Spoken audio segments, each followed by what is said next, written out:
Bendiciones, amigo todoterreno. Esperamos que hayas estado creciendo como nosotros lo hemos hecho con este tema de el tener y no tener.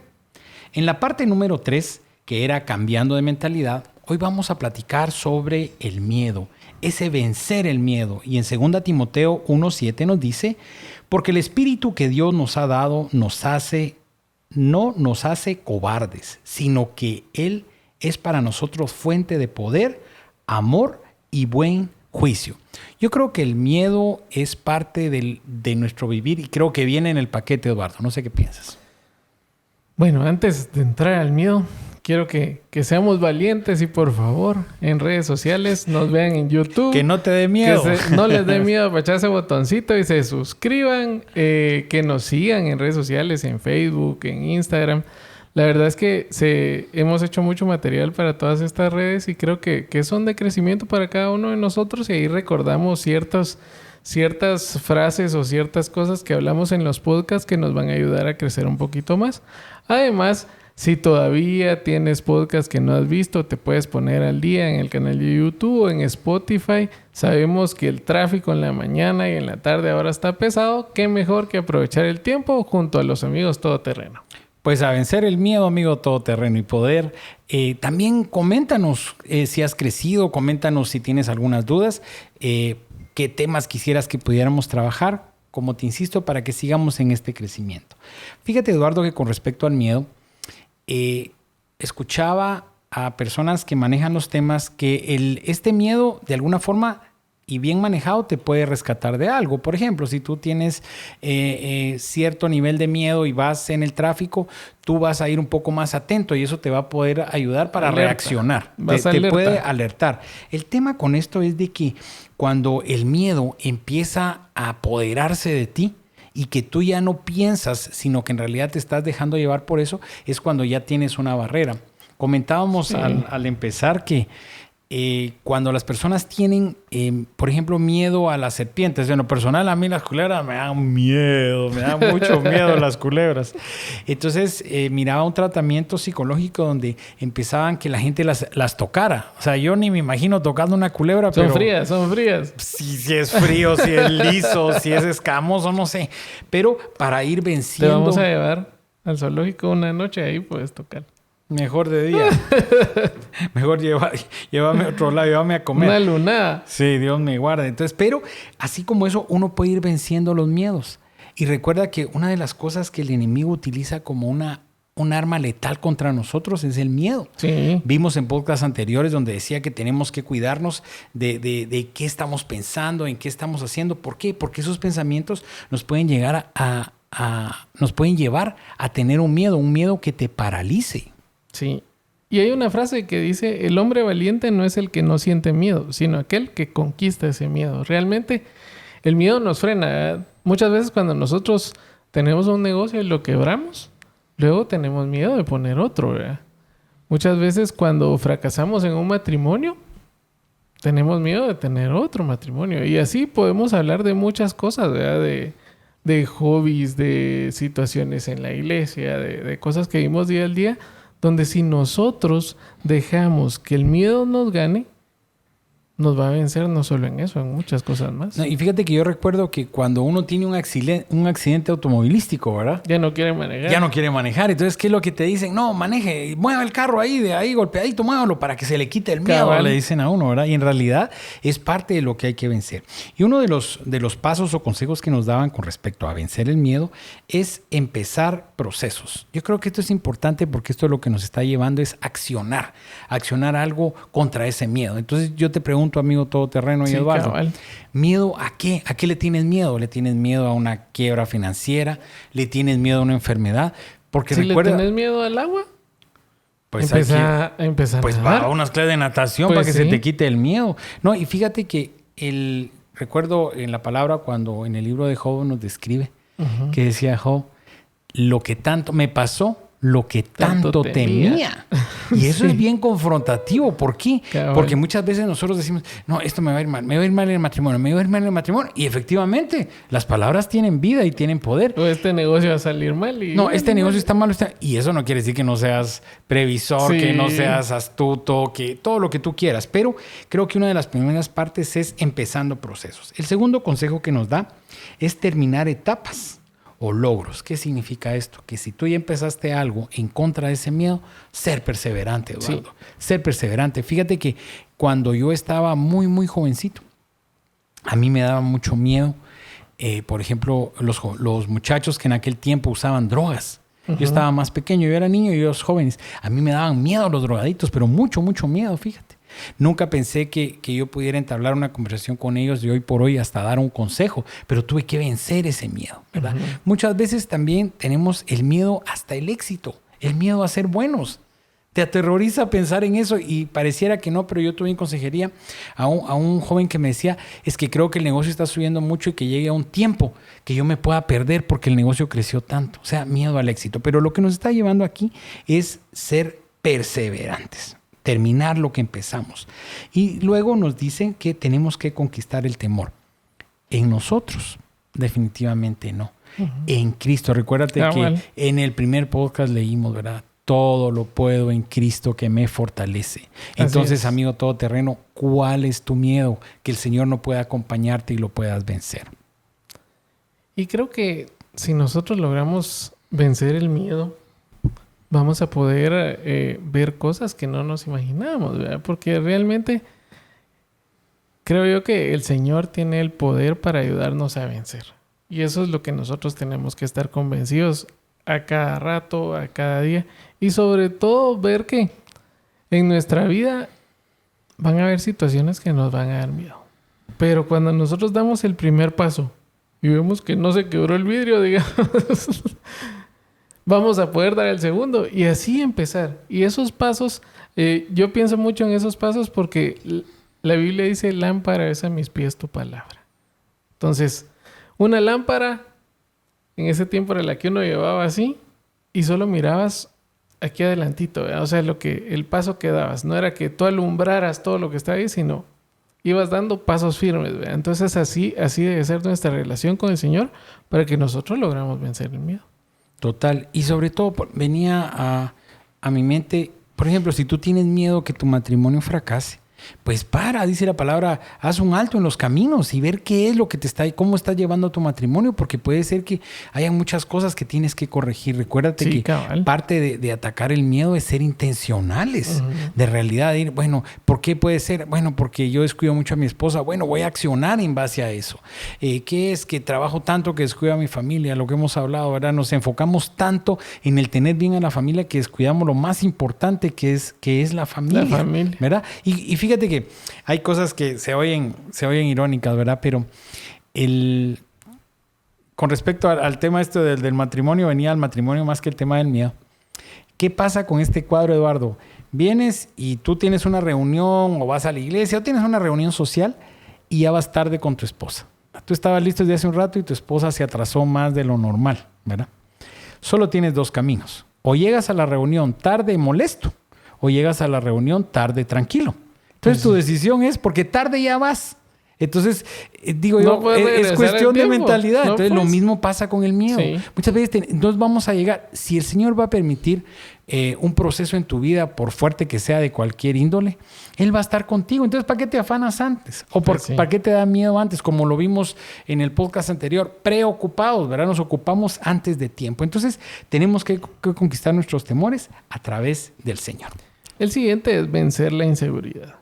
En Lucas 6:45 dice, el que es bueno lo es en su interior y habla de lo que tiene ahí. De igual manera el malo lo es en su interior y habla de lo que tiene ahí, porque las palabras revelan lo que hay en el interior. La inseguridad es la dificultad para escoger entre diferentes opciones para conseguir un objetivo determinado, así como la duda constante ante sí. Nosotros podemos ver de que muchas de nuestras inseguridades empezaron de pequeños. ¿Por qué? Porque hemos hablado muchas veces que cuando éramos pequeños escuchamos más nos que sí. No haga esto, no salte aquí, no brinque allá. Entonces eso nos hizo a nosotros no ser seguros de lo que vamos a hacer. Y enfrentando situaciones, la inseguridad nos ataca. Creo que es parte de nuestra personalidad el entender de que si nosotros podemos vencer la inseguridad, es porque sabemos que el Espíritu Santo está en nosotros. Amén. Y que el Señor nos da valor para poder vencer las cosas. Porque si nosotros solitos, la verdad, no podemos hacer mucho. Uh-huh. ¿Verdad? Porque a veces uno dice, yo soy valiente, yo hice esto, Pero todo lo que nosotros hacemos va en función de lo que Dios nos da a nosotros. Va en función de lo que creemos en Dios. Va en función de lo que podemos lograr por medio de Dios. Dice su palabra que Él nos dejó al Espíritu Santo para que nos aconseje, para que nos guíe. Entonces, si nosotros aprendemos a tomar estas guías del Espíritu Santo, vamos a poder vencer la inseguridad. ¿Por qué? Porque a veces estamos inseguros de hacer algo y el Espíritu Santo, si nosotros hablamos con Él y oramos y todo, nos puede dar luz verde, nos puede decir que sí. Podemos sentir eso, o a veces sentimos aquello de, no, es que hay algo feo si hago esto, o nos levantamos en la mañana con aquella sensación de que si salimos a la misma hora de siempre, no va a haber nada bien, ¿verdad? Entonces a veces no son sextos sentidos ni nada de eso, sino a veces tal vez es el Espíritu Santo dándonos esos toquecitos para alertas y nosotros tenemos que aprender a escucharlo, a tener ese discernimiento. No, y muchas veces creo que lo que nos causa inseguridad es de que o no nos queremos hacer cargo o a veces tal vez maximizamos mucho los resultados de las decisiones que tomemos. Uh-huh. Por ejemplo, pensemos en el tráfico ahora. Entonces tú vas, bueno, ok, ¿me voy por la Roosevelt o me voy por la San Juan? Entonces, pero si me voy por la San Juan y encuentro carros, o me voy, y esa es inseguridad. En vez de poder decir, bueno, ok, cualquiera que me vaya, algo va a pasar, pero tampoco me voy a accidentar o va a haber un hoyo, no voy a poder trasladarme al otro lugar. Entonces, descansando en el Señor con respecto a los resultados que puedan haber, porque pasa muchas veces con los empleados, a veces sí, digo sí o digo no. Yo le digo, toma la decisión que querrás y asumir la responsabilidad de lo que hagas, ¿verdad? Pero nos va volviendo inseguros. Hablamos que hay cosas que traemos, patrones de vida, y uno de ellos era que frases como, si tu papá terminó así, probablemente tú también, ¿verdad? Sí. O sea, con respecto al pecado, yo sí la compro. Por ejemplo, tu papá empezó a beber y terminó alcohólico. Ok, yo no voy a beber porque yo no quiero terminar así. Cabal. ¿Verdad? Pero también te ponen a veces algunas situaciones como, sí, tu papá nunca arriesgó y por lo menos tuvimos para la comidita. Entonces ya te vedaron a ti la oportunidad de poder tú superarte, ¿verdad? La segunda, el pasado negativo determina nuestro presente o futuro. Yo lo tomaría más como una pregunta. Sí. Todos de nosotros tenemos a veces pasados que no nos enorgullecen, pero no eso va a marcar nuestro futuro. Muchos dicen, ok, nosotros somos consecuencia de nuestro pasado, pero en Cristo yo creo que las reglas del juego cambian. Sí. Porque por eso es que la palabra nos dice que nacemos de nuevo, porque el Señor con su gracia, su favor y su misericordia cambió lo que nosotros merecíamos. Y yo creo que con esta pregunta lo que entra es el tema de la gracia. Ahora bien, Eduardo, nos dice, ¿cómo vencemos la inseguridad? ¿Cómo vencemos la inseguridad? Primero, creyendo que podemos. En Marcos 9:23 dice, el que cree, todo es posible. Creo que la palabra nos invita a que podamos creer. Segundo, identificando nuestros puntos fuertes. Tercero, dejando de compararnos. Recordemos que, lo que logró alguien más no va a ser lo mismo que yo voy a lograr. Tenemos que dejar de entender que nosotros somos el protagonista de nuestra historia, ¿verdad? Nadie más va a vivir la vida por mí, inclusive ni siquiera yo voy a poder pagar por los pecados de mi esposa. Uh-huh. Cada quien es responsable de lo que hace. Cuarto, aprendiendo a recibir bien las críticas. ¿Por qué? Porque cuando nos critican, si nosotros lo tomamos mal, lo que vamos a hacer es ya no querer hablar con esa persona, decir, solo viene a tacharme lo malo y nunca ve lo bueno. En cambio, si nosotros vemos las críticas como críticas constructivas, vamos a poder superar en ese momento lo malo que hicimos y arreglarlo para que más adelante todo esté bien. Y por último, tenemos que ser más flexibles. ¿Por qué? Porque eso nos hace personas accesibles a los demás. Realmente a veces nosotros siempre... Yo creo que todos nos sentimos atacados cuando la gente nos llega a decir cosas así. Pero debemos entender de que Tal vez no querían atacarnos, tal vez es su forma de hablar, o tal vez lo que querían es que nosotros nos desbalanceáramos con esos comentarios, y realmente si nosotros aprendemos a ser accesibles con todos, vamos a aprender que cada una de las personas tiene cosas buenas de las cuales nosotros podemos aprender. Y fíjate que con esto de aprender a recibir las críticas, yo creo que tal vez entraría la palabra carácter. Sí. Poder tener carácter. Recuérdate que nosotros mal hemos aprendido que carácter es la persona que es enojada. Uno dice, brava. ese tipo tiene carácter. No, lo que es bravo, pues, pero no es que tenga carácter. Y poder tener carácter es parte de poder aceptar las críticas. Así es. Porque si una crítica, por ejemplo, te critican tu forma de trabajar o de vestir.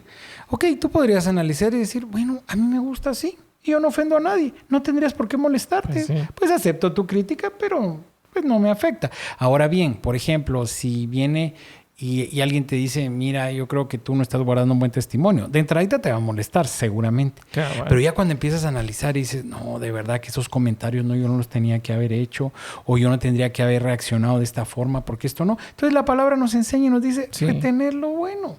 Y lo que no sea bueno, desecharlo. ¿De acuerdo a qué? A la palabra del Señor. Pero para avanzar, el otro consejo es vencer el conformismo.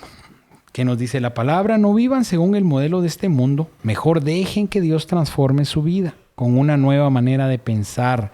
Así podrán entender y aceptar lo que Dios quiere y también lo que es bueno, perfecto y agradable a Él. Yo con esto del conformismo, Eduardo, cuando dice aquí, perfecto y agradable, ¿a quién? A Él. Muchas veces nosotros estamos buscando agradar a todo el mundo y a quien tenemos que agradar es al Señor. Si yo tengo que romper algunos principios o convicciones mías por tratar de quedar bien contigo, estoy perdido. Porque entonces yo estoy pensando en agradarte a ti y no agradarle al Señor. Y con respecto al tema del conformismo, en realidad el Señor no nos llamó a ser conformistas. Eso no quiere decir que seas mal agradecido, porque lo que pasa es que los términos se te pueden jugar.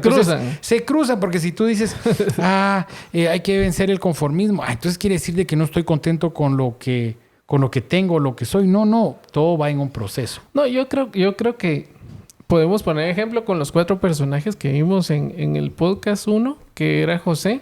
En realidad, si José hubiera sido una persona conformista, se hubiera quedado en la finca de Potifar sin llegar a ser el capataz. Segundo, se hubiera quedado en la cárcel sin llegar a ser el primero. Entonces no hubiera llevado Dios a José donde llegó. Si Abraham hubiera sido una persona conformista, hubiera dicho, Señor, si aquí donde estoy bien cómodo, estoy fichudo, estoy contento, ya para qué me muevo. Va. De ahí vamos con Nabucodonosor. Nabucodonosor lo que fue una persona altiva, ¿verdad? Si él hubiera sido alguien conformista, tal vez no hubiera pasado esta prueba, pero tampoco hubiera sido alguien reconocido en la Biblia. Tal vez en este caso fue el exceso de inconformismo que lo llevó a cometer grandes errores, ¿verdad? Yo siento que más fue orgullo. Orgulloso decir, yo lo hice. Y por último, en el caso de Ruth, lo mismo, ¿verdad? Ruth, si hubiera sido alguien conformista, se hubiera quedado en su ciudad. No se hubiera movido a un lugar que no conocía, ni con una persona que no sabía qué futuro les esperaba. Entonces, creo que nosotros debemos de aprender a que ese conformismo nos ayuda a quedarnos en el mismo lugar y a no avanzar. Nosotros, cuando vencemos el conformismo, logramos avanzar y logramos llegar a los lugares donde Dios nos quiere llevar. Si no lo hacemos, creo que es un estancamiento muy grande. Y a mí me gusta la frase que tenemos aquí que dice, el conformismo es el carcelero de la libertad, el enemigo del crecimiento y el asesino de tus sueños. Yo cuando la leía decía, o sea, solo con el conformismo ya valimos. Ya se acabó nuestra vida, ¿verdad? ¿Por qué? Mata nuestros sueños, no nos deja crecer y nos encierra. ¿En qué? En el mismo lugar para que no salgamos de ahí. Entonces yo podría decir, Eduardo, que el conformismo es algo satánico. ¿Por qué? Porque la palabra te dice, el ladrón no vino sino a robar, matar y destruir. Mas yo he venido a darte vida y vida en abundancia. ¿Qué es lo que pasa con el conformismo? El conformismo es un ladrón de sueños. Sí. ¿Verdad? Porque entonces tú no, mejor aquí porque para qué arriesgo. Cabal. Y recuerda que hay frases muy nuestras como lo seguro es lo Comido. Mano, lo bailado es lo... Algo así dice como Algo que así. lo comido y lo bailado Sí. es lo único seguro, ¿verdad? ¿Por qué? Porque son frases que son parte de nuestra cultura, que sin darnos cuenta nos van atando. Ahora, Corintios 2:16 nos dice, pero nosotros entendemos estas cosas porque tenemos la mente de Cristo. Ojalá que tengamos la mente de Cristo, ¿verdad? Debería ser nuestra meta. Total, pero si tenemos la mente de Cristo es donde logramos entender ese balance entre no ser conformista, pero tampoco súper afanado, ¿verdad? Porque Sí, entonces cabal. los extremos son malos, tanto la A como la Z, ¿verdad? Buscando los balances. ¿Cuál Ahora, era la mente que tenía Jesús? Vamos a ver, quisimos poner unos ejemplos. Por ejemplo, Jesús tenía una mente de abundancia. ¿Por qué? Porque alimentó a miles de personas. Y no solo lo hizo una vez, lo hizo varias veces. Jesús tenía una mente de excelencia. Convirtió el agua en vino. ¿Y qué fue lo que dijeron los que están en la fiesta? Lo Que mejor. habían guardado el mejor vino para el final. Tercero, tenía una mente de autoridad. ¿Por qué? Porque solo daba una palabra y la tempestad se calmaba. Yo no puedo ni siquiera imaginar cómo haber sido que él solo dijera que se detuviera y se acabó la lluvia, se acabó la tormenta y el mar quedó en calma. La siguiente es, tenía una mente de misericordia. Recordemos que cuando fue a ver a la mujer samaritana, él le pidió agua, pero le ofreció un agua que ella necesitaba, la que él podía dar. y mira, con respecto a la autoridad que estuviste compartiendo hace como 2 o 3 semanas, que pasaste un video de cuando está Jesús y están los discípulos en la barca, ¿Sí? y un video que yo creo que valdría la pena compartirlo, amigo todoterreno, donde está aquella tormenta y están los discípulos en la barquita y solo aparece una figura en medio de la tormenta, ¿verdad? Ellos se asustan y dicen, ese era un fantasma y esto, ¿verdad? Y cuando el famosísimo le dice, quiero caminar sobre el Pedro. agua, entonces viene Jesús y le dice, ok, con autoridad le dice, salte, ven Venite. para acá, ven para acá. Esa autoridad que te dice que no te afanéis, esa autoridad que te dice, por mis llagas tú fuiste sanado. Esa autoridad que te dice, yo te voy a dar una paz que sobrepasa todo entendimiento. Esa autoridad con la que el Señor te dice, no habrá justo desamparado ni su simiente que mendigue pan. Así Creerlo es. para nuestra vida. Entonces, esa parte de la autoridad, realmente yo me quedo con ella. Y nosotros podemos decir, ok, es la mentalidad de Cristo, ¿verdad? Calmó la tempestad. Pero ¿qué nos dice en Juan 14:12? Les digo la verdad, todo el que crea en mí hará las mismas obras que yo he hecho y aún mayores, porque voy a estar con el Padre. La última parte que Jesús hizo con su mentalidad fue, se sacrificó por cada uno de nosotros. Dio su vida, dio hasta la última gota de sangre, fue humillado. Y es algo que he repetido en muchos podcasts. La Biblia dice muy claro que Jesús ya no tenía forma de hombre. Yo no sé cómo dejaron a Jesús, pero lo que sí sé es que Él sufrió todo esto por Carlitos, por Pedrito, por Kenneth, por mí, por muchas personas de las que nos están escuchando, por muchos amigos todoterreno que están aquí. Y creo que lo mejor para tener su mentalidad es entender hasta dónde nosotros estamos dispuestos a sacrificar por Él. Amén. Él ya lo hizo por nosotros. Pues avanzando con nuestro tema, Eduardo, otro punto importante es el aceptar que Cristo nos da poder. Entender que, como hablamos, no es por lo que somos, sino por lo que mora dentro de nosotros, ¿verdad? Puedo enfrentar cualquier situación porque Cristo es el que me da poder. Y en Filipenses nos dice, ¿verdad? Él es nuestra fuerza, Él es nuestro poder. Si dice la palabra, si estás falto de sabiduría, pídela. Y yo te la voy a dar en abundancia. Si estás falto de salud, pídela. La palabra dice que sean conocidas nuestras peticiones con oración, ruego y súplica. Y el Señor va a estar respondiendo. A mí me encanta en la cita anterior cuando entendemos que Él nos da el poder. Recuérdate que el mismo Jesús le dice a sus discípulos, les conviene que yo me vaya. Sí, Porque al irme yo, vendrá el Espíritu Santo que estará con ustedes todos los días hasta el fin del mundo. Entonces, por medio de su Espíritu es que Él nos da el poder. ¿cómo encontramos ese poder en la palabra? Primero, en Juan 14, el 13 y el 14 dice, todo lo que ustedes pidan en mi nombre, lo haré. Así la grandeza del Padre se mostrará a través del Hijo. Yo haré lo que pidan en mi nombre. ¿Dónde encontramos ese poder? En su nombre. ¿Por qué? Porque dejó una promesa ahí. porque sabemos que el nombre de Jesús es sobre todo nombre, dice la palabra. Amén. Porque sabemos que aún en su nombre hay poder. O sea, todo lo que Dios dejó en él después de habérselo ganado por ese sacrificio. Sabemos que a veces pedimos nosotros al terminar de orar, yo sé que muchos de nosotros terminamos en el nombre de Jesús. Amén. ¿Verdad? Porque sabemos o nos han enseñado que de alguna manera así se va a cumplir. Entonces, creo que es bien importante entender que solo decir su nombre tiene poder para que nosotros podamos vencer circunstancias, para que podamos nosotros creer que Dios va a obrar en medio de la enfermedad, que Dios va a obrar en medio de la escasez, que Dios va a obrar en medio de los problemas. ¿Por qué? Porque así lo dice su palabra. Y es parte de nuestra fe y nuestra confianza, ¿verdad, Eduardo? Y yo creo que el Señor lo que nos quiere llevar, amigo todoterreno, es a que tú tengas una experiencia con el Señor. Sí. Nosotros podemos contarte, tal vez tú asistes a alguna iglesia o tienes un amigo cristiano que sepa de la palabra y puede contarte una cantidad de historias, pero es el poder experimentar, el poder decirle, Señor, quiero descansar toda esta ansiedad y en tu nombre, Señor, yo voy a encontrar la paz. ¿Tengo motivos para tener paz? Posiblemente no. Pero cuando Él nos dice, te daré esa paz que sobrepasa entendimiento, porque según nuestro raciocinio, ¿cómo vamos a tener paz? Así es. Si tenemos un montón de situaciones encima. Pero yo creo que el Señor nos quiere llevar a experimentar. Lo hemos dicho. La única forma de encontrar o saber si el Señor es nuestro proveedor es en escasez, Eduardo. Cabal. Cuando pasamos apretujas de plata es donde logramos entender que el Señor es el que provee. Decía un amigo, ¿cómo te fue el mes pasado? Le decía yo, mal. ¿Y a vos? También mal. ¿Y este mes me fue bien. ¿Y a vos también? ¿Y qué hiciste diferente?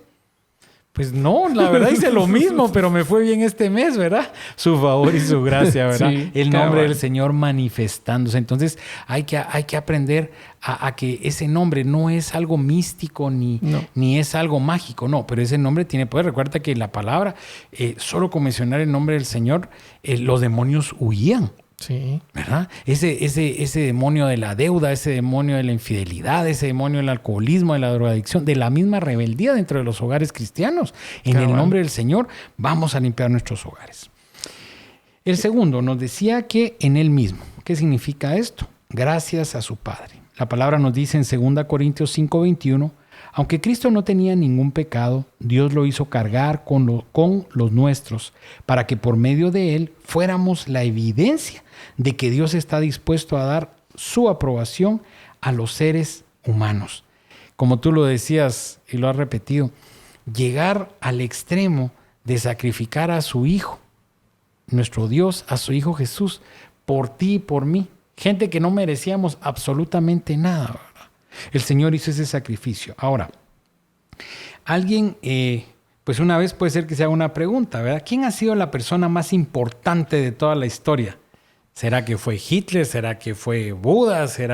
¿Quién pudo haber sido la persona más importante? Nosotros sin dudar podemos decir que fue Cristo Jesús, por unas evidencias muy importantes, Eduardo. Vamos a conocer al Jesús de la Biblia. Nunca tuvo siervos, sin embargo le llamaron maestro. Nunca tuvo títulos, sin embargo le llamaron maestro. Nunca tuvo siervos, sin embargo le llamaron señor. Nunca tuvo títulos, sin embargo le llamaron maestro. Nunca tuvo medicinas, sin embargo sanaba a los enfermos y le llamaban el gran sanador. Nunca tuvo ejército, sin embargo los reyes le tenían miedo. Nunca ganó batallas militares, sin embargo Cristo conquistó a todo el mundo. Nunca cometió un crimen, sin embargo fue crucificado como un criminal. Esto realmente es emocionante cuando lo volvemos a leer, porque uno dice, ok, ¿por qué le decían Señor? Por su nombre, simple y sencillamente por su nombre. Maestro, ¿verdad? Porque decía maestro, le decían sus discípulos, ¿verdad? Y ningún título, ¿verdad? El gran sanador. Esto de que nunca tuvo ejército, sin embargo, los reyes le temían, ¿verdad? Le temían hasta la muerte humana, ¿verdad? Porque tenía que pasar por toda esa parte, pero era muy temido, ¿verdad? Nunca cometió crímenes, y esto es lo más fuerte, Eduardo. Sin embargo, fue tratado como un criminal por nosotros. Entonces, en resumen, ¿qué podemos decir?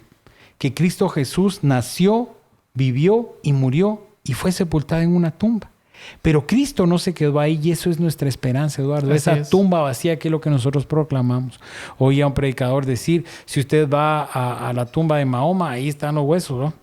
Si usted va a donde Buda, ahí están los huesos. Ese es saber si solo huesos u otra cosa. El año pasado, antepasado, tuve la oportunidad de conocer, por ejemplo, la tumba de Pablo, ¿verdad? Ujú. Y hasta tienen un par de huesos ahí en la tumba de Pablo, fíjate. Así un poquito chocante. Y la gente va ahí, van a peregrinaciones y oran y adoran y todos los huesitos de Pablo, ¿verdad? Pero nosotros lo que proclamamos es una tumba vacía. Sí. Y no porque alguien se robó ese cuerpo, sino porque fue llevado al cielo. Dice la palabra que está a la diestra del Padre intercediendo por nosotros, por ti y por mí. En resumen, Eduardo, creo que tuvimos una cantidad de consejos que pudimos tener con respecto a este tener y no tener. El tema ahora pues es ponerlo por obra. Como dijimos, al conocimiento agrégale virtud. Entonces el reto, amigo todoterreno, es de que lo que hemos podido compartir contigo, nosotros asumimos el reto de poder hacerlo. Ojalá podamos cumplir lo más que podamos, pero recordar que por mucho que nos esforcemos, no va a ser por lo que somos, sino por lo que mora dentro de nosotros. Y antes de terminar te digo que mora dentro de ti, amigo todoterreno. Bendiciones.